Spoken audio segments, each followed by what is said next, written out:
Thank you so much, Winmon, for that wonderful talk.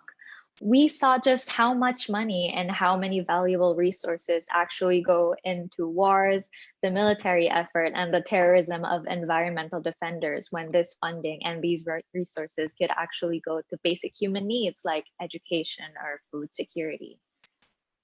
So our next speaker is a couple from Saskatchewan, Canada. One is an accomplished artist, musician, and traditional land user. He has been a teacher for more than 30 years, with his experiences within the system leading him to develop an indigenous-based pedagogy. In 2002, he founded the Reclaiming of Our Youth Home Front School, which he operated successfully for 12 years. He has been involved with creating awareness and disseminating factual information about the dangers of the nuclear industry since the 70s, when the uranium mining companies began to expand in the Denesuline territory. The other is a graduate of architectural technology from the Northern Alberta Institute of Technology, who was chair of the Housing Committee and facilitated Aboriginal Head Start programs at English River First Nation, where she and her family live. She has recently taken on the role of Emergency Management Team Command for her community at English River First Nation, La Plonge, to coordinate a response to the pandemic and other emergencies like flooding and forest fires. When her community became a target of the Nuclear Waste Management Organization on a proposal to store high-level nuclear waste in her family's territory, she became the outreach coordinator for Committee for Future Generations. These two are members of the Committee for Future Generations, an organization that has been working to address the risks the uranium and nuclear industry are imposing on people in the North and worldwide. Let's give it up for Candyce and Marius Paul. Greetings. So who starts? You start. Okay. Thank you very much for the participation. I'm a Dene. I still speak and in retention of much of my language. You couldn't shame it out of us, you know, that the way the colonial world impacted on our progress has done something.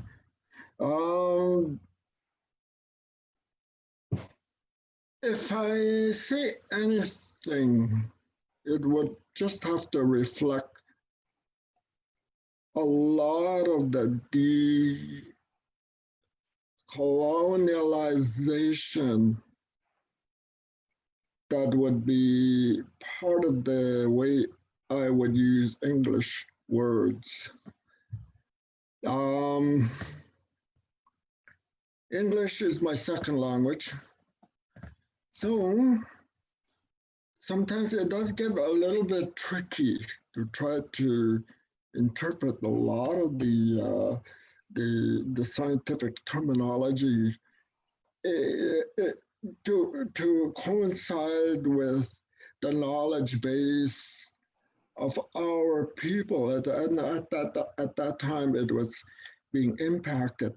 That's already about 200, 300 years of colonialism happening to a lot of indigenous people.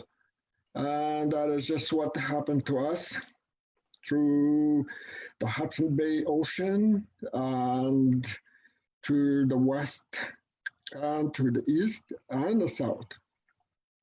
So it took time for our people to start getting an idea of what colonialism was and the intent that was expected of the colonizers, which is fine. It had to be done that way, I guess. That was all there was. Any systems that they had was just some part of their way of profiteering on the backs of our people. And the mining companies that moved into our land long time ago, that was about the 70s, that's when a lot of the elders were very unsure about it. So they sat down and they started selecting individuals to monitor the way the nuclear industry at the mining level was heading us. And that is all we could do, other than saying, this is my land, get off my land, stop contaminating my land. They've been told that repeatedly, over and over and over. The elders advised them not to touch the black stone on pain of, and they never desisted. So the weaponry industry that we had known, because we had met other individuals who were also involved with nuclear cartel, not the cartel, nuclear information, and the way it had been interpreted to us by those individuals who came into our circle as indigenous, eco-conscious individuals, shared it that the main lucre of the nuclear industry is in the nuclear weaponry, weapons of mass destruction, depleted uranium, all kinds of other technologies that we are looking at, the small nuclear reactors, any kind of reactors that would bring out plutonium and other ingredients that's necessary for the nuclear weapon industry. So the whole aspect of the way it had hit our people was at the mining, at the portering or packaging or hauling ore overland and into places where they would ship them to places that would refine it, manufacture more stages of the uranium development chain. So the nuclear weaponry terror has been part of our lives as Dene people, because we knew from way back through ancient stories, through other ways of interpreting what that black rock might be about. So at this point, at this stage, thank you very much. Pass it on. So how it has impacted our people, like back in the 50s and 60s, when they first started opening mines, the uranium mines in the far north of Saskatchewan, the people had no say, absolutely zero say. And that was for the Cold War nuclear weapons programs. And after that went through and they decided, oh yeah, we have to do a little bit of nuclear, make it look like it is for good purposes, because, the radiation sickness and the deaths were mounting. The tests they were doing were showing that people were being impacted. Although, they used indigenous peoples in places like the Marshall Islands, the Southwest United States, the Aborigines in Australia, they used them as guinea pigs to test these weapons. And it had horrific impacts. On our people, all the miners that mined that first ore at Port Radium in Dene, all those miners died horrific deaths. They actually hauled that ore on their backs, slept on it on the barges, and then unloaded it. Now, all of those places that they stopped with those barges had to be cleaned, and all of that that port in Fort McMurray had to be scraped up, and all of a sudden, a few years ago, and buried in a landfill area. And so we're still living with the impacts of that. Now, the original mines in northern Saskatchewan, like I said, were for the Cold War. And they left 40-some legacy mines just abandoned, and the big ones in the Uranium City area are still in the process 60, 70 years later of trying to get them cleaned up. And so far, it's like the cost of cleanup has been $245 million, and it's not going to be done. It's not going to be finished. And they're fighting with the Canadian government to assist in paying for the costs of that cleanup. The Canadian government doesn't want to. The United States government should also help with the cost of that cleanup, since most of that was for their weapons programs. Same with France, same with UK. They should be assisting with that, but they're not. So, you know, the Dene people in that area have been fishing in the lake where the tailings were left behind. And now there's signs along the lake that say, if you are a pregnant woman or a child under the age of 12, or you shouldn't be eating more than so many of these fish. Well, that's nonsense. You shouldn't be eating any of those fish. And when, so it's impacted our people, it's impacted our health, and it's become a serious health risk. Even with this COVID that's going on, you know, our people and the Navajo people down in the United States are being hit hard.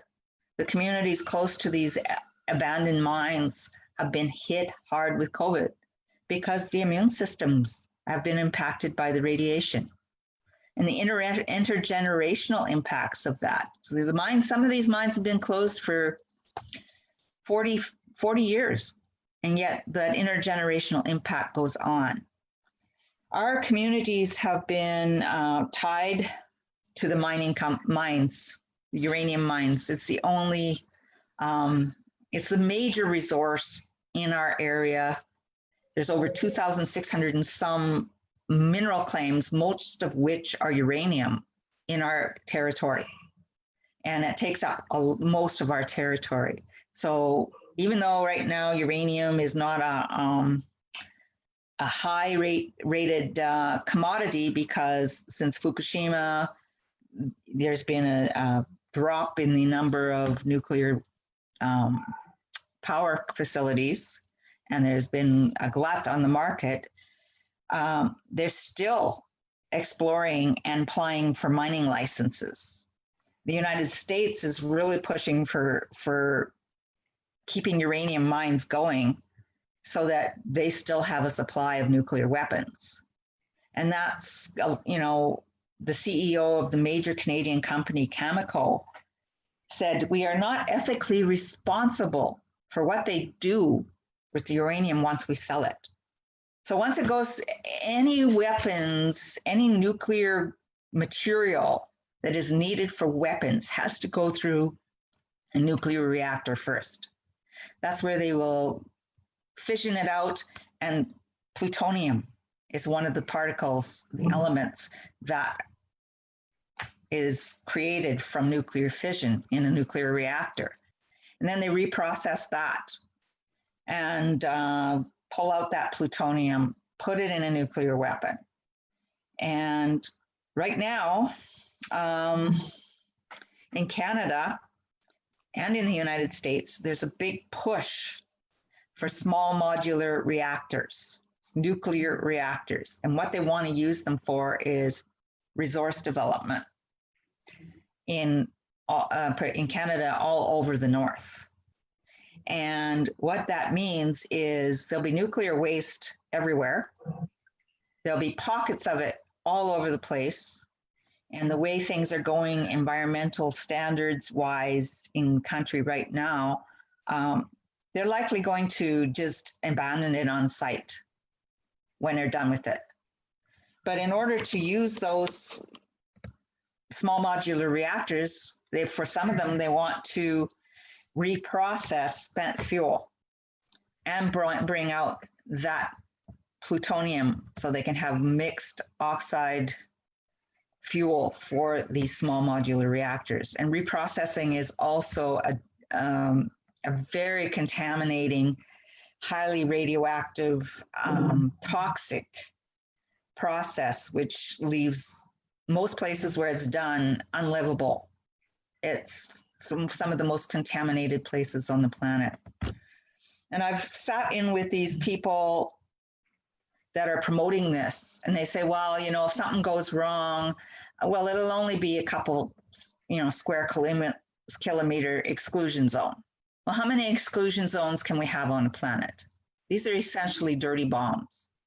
We're a resource-rich area. If there's going to be wars, our area could be targeted. And it makes it easy. All they have to do is hit one of these small modular reactors, and they've blown up and contaminated a fair area. And that impacts us hard, really hard. It's not a very good thing. Our people are already suffering from cancers. Our cancer rates are beginning to soar. Our rates of cognitive disability are beginning to rise. These are the things that come from radiation exposure. And all of the impacts of the colonialism that go with that. I mean, Uranium City was a great experiment. They had a thriving town there. People were starting to get sick. They closed those mines. They dispersed the population so there would not be a cluster. Same thing happened in Elliott Lake in Ontario. All those miners died. All of the miners from most of those mines have died from cancers and autoimmune deficiency diseases, kidney disease, all of those things that are related to radiation exposure. So, you know, if it's war, you know, they're warring on us. They're warring on our people. They're warring on our future generations. And we're doing whatever we can to fight this industry. And it's hard because it's embedded in the government. They're totally embedded in the government. They call the shots. The government of Saskatchewan said, we don't need programs for Indigenous people in Saskatchewan. We just need Cameco. Cameco's a major uranium mining company in the world. Well, that's what they've left us. They've left us at the mercy of these uranium companies. So, you know, they keep us in poverty. They keep us in grief and trauma. They take the parents away, so they are fly in 2 weeks, fly out 2 weeks. So our social structure, our family structure is impacted. There is no other economic development happening. They promised us prosperity. They lied. We don't have paved roads in most of our northern areas. We don't even have roads in the far north of our area. And so where's the prosperity? And, you know, when it comes to things like COVID, well, we found out there was only 2 ventilators in our entire north. 2. 5 people died in one community, 8 in our region from COVID. So where is the health system that should have come from the benefits of these mining companies? Yeah, they sent us sanitization stuff in water bottles, which kids were confusing as water. 80% alcohol. We couldn't even use it. We had to take it away. So this is what's going on in our region. And, you know, we were told about radiation sickness. We were told about that by the elders before they started mining. We told them to leave the black rock in the ground. It would cause major sickness. It would cause destruction. And it has, and it continues to. And with the nuclear waste, we're going to have 4.7 billion years of having to worry about what's going to happen with it. because that's how long it's going to take before it stabilizes. So our regrets to the people of Japan and any place else, the Marshall Islands, all of those places that suffered from that ore that came from our lands. We told them not to do it. We told them. Thank you. So thank you so much for that very powerful talk, Candice and Marius.